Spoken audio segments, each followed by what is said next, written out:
Welcome to The Explainer. Today we are tackling a massive question. What is the secret to genius?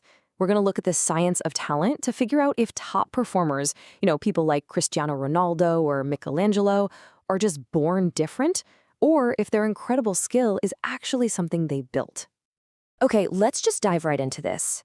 For centuries, we've kind of thought of talent as this magical innate gift, right? You either have it or you don't.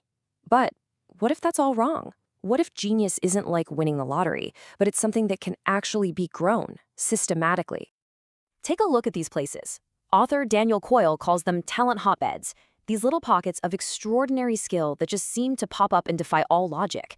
When he dug into it, he found they all shared a secret. And nope, it had nothing to do with genetics or something in the water or just dumb luck. It had everything to do with what was happening inside the brains of the people there. So if we could take a snapshot of a genius's brain, what would we actually see? What really separates an expert from a total newbie on a biological level? While the difference isn't some mystical talent part of the brain, it's way more tangible than that. The key difference is actually having more of this sticky, white, gooey substance. It's called myelin, and it is the physical foundation of every single skill you have ever learned, from walking to playing the violin to, yes, even competitive hot dog eating. The best way to think about it is like the rubber insulation on a charging cable. That rubber stops the electrical signal from leaking out, right? Which makes the signal way faster and stronger. Myelin does the exact same thing for your neurons, wrapping them in layers to totally supercharge their communication. And we're not talking about a small improvement here. A myelinated circuit is 3,000 times more effective. To put that into perspective, that's like the difference between old-school dial-up internet and fiber optics, but for your brain. It's a massive upgrade. And this is the result. Messages in a really well-myelinated circuit can travel at 250 miles per hour. That's as fast as a race car. This incredible speed is what allows a tennis pro to return a lightning-fast serve or a concert pianist to just fly through a crazy difficult piece.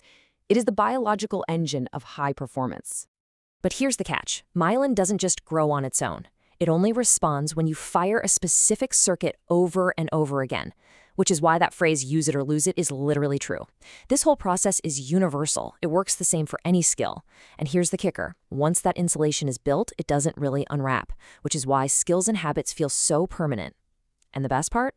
While yeah, it's easier to build when you're young, this is a process you can use your entire life. So this brings us to the billion-dollar question, right? If more myelin equals more skill, how do we get more of it?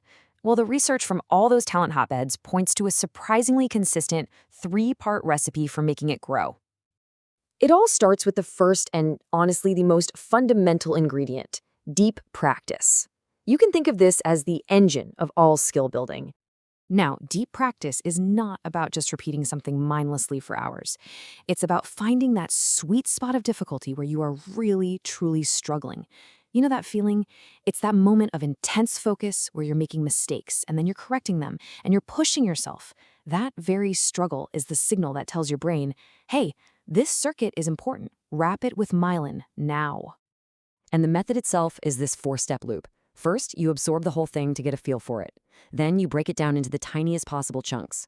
Next, and this is key, you slow those little pieces down, like painfully slow, to master them with perfect precision. That's where the myelin gets built.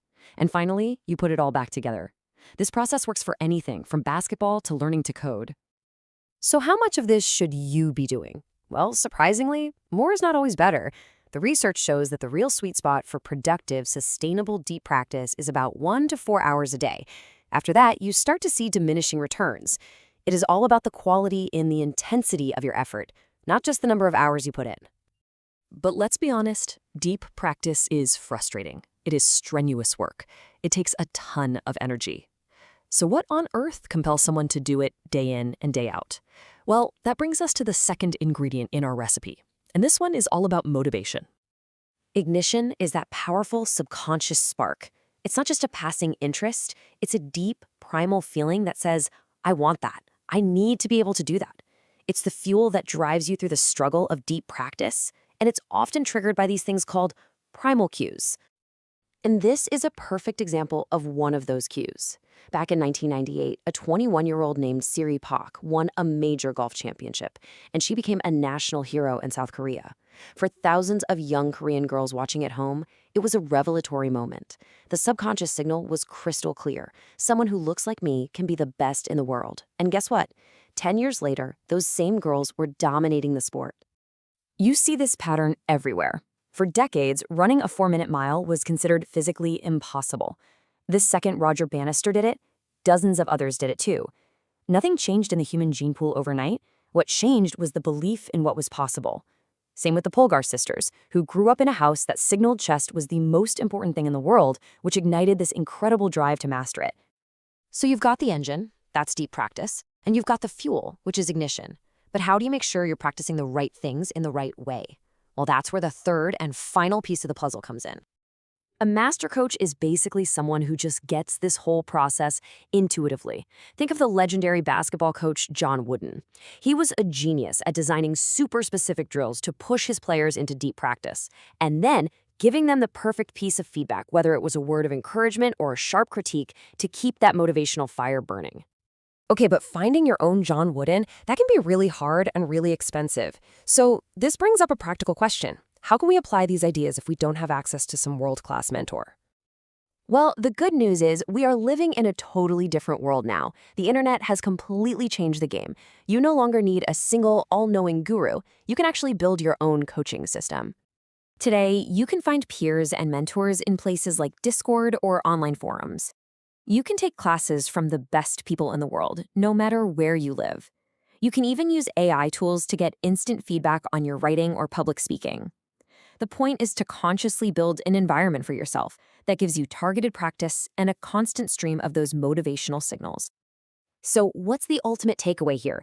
Genius isn't some identity you're born with. It's a result you build, circuit by circuit. The next time you're deep in that frustrating struggle of practice, try this little mental trick. Picture that myelin slowly and carefully wrapping around the neuron you're firing. Because with every single repetition, you're not just practicing, you are physically building a better, faster brain. Thanks for joining this explainer. The power to grow your own talent is, quite literally, inside your head. The only question left is, what skill will you choose to build?